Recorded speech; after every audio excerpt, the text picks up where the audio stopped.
President Joe Biden tells global leaders at the United Nations in New York that the U.S. is, quote, not seeking a new Cold War or a world divided into rigid blocs. And he warned what would happen if the world does not come together on issues like COVID-19, climate change, and nuclear proliferation. But as his speech played out in front of the General Assembly, critics were firing back. White House correspondent Owen Jensen reports.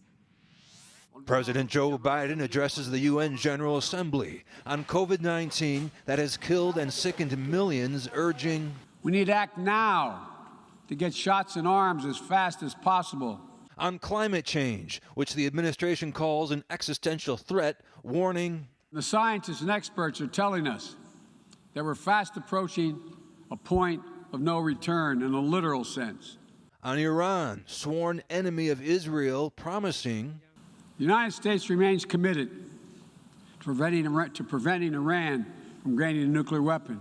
And on human rights, desperately lacking in so many corners of the globe, asking, "Will we affirm and uphold the human dignity and human rights?" Reaction to the speech in real time poured in. CPAC on Twitter writing, President Biden demands global cooperation to protect human rights. Meanwhile, in Biden's America, there are 12,000 migrants living under a bridge. Dems demand a right to kill unborn babies. And kindergartners are forced to cover their faces while celebrities party maskless.